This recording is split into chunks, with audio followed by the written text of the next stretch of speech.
मोहोळ तालुक्यातील पिंपरी गावाजवळ आज सकाळी घडलेल्या एका भीषण रस्ते अपघातात दुचाकीवरील 2 तरुण विद्यार्थिनींचा दुर्दैवी मृत्यू झाला असून या घटनेने संपूर्ण परिसर हादरून गेला आहे।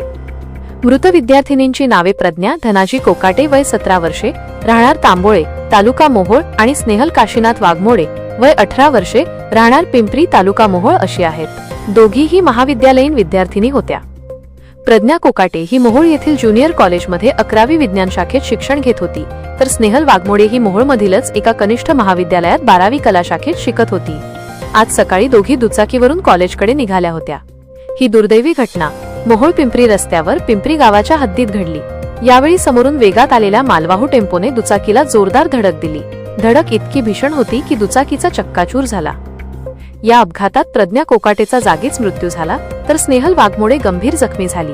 अपघातानंतर स्थानिक नागरिकांनी तत्काळ मदतीस धाव घेत स्नेहलला मोहोळ ग्रामीण रुग्णालयात दाखल केले, मात्र तिची प्रकृती चिंताजनक असल्याने पुढील उपचारांसाठी हलवण्याची तयारी सुरू असतानाच उपचारादरम्यान तिचाही मृत्यू झाला।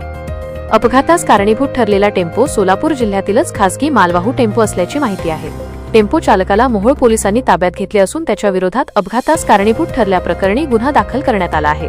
पोलीस या संपूर्ण प्रकरणाचा अधिक तपास करत आहेत। या दुर्दैवी घटनेनंतर पिंपरी तांबोळे आणि मोहोळ परिसरात शोककळा पसरली आहे।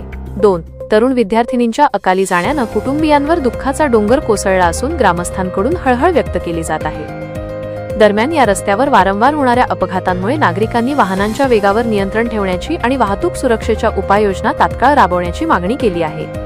मोहोळ तालुक्यातील ही घटना पुन्हा एकदा रस्ते सुरक्षेचा गंभीर प्रश्न ऐरणीवर आणणारी ठरली आहे।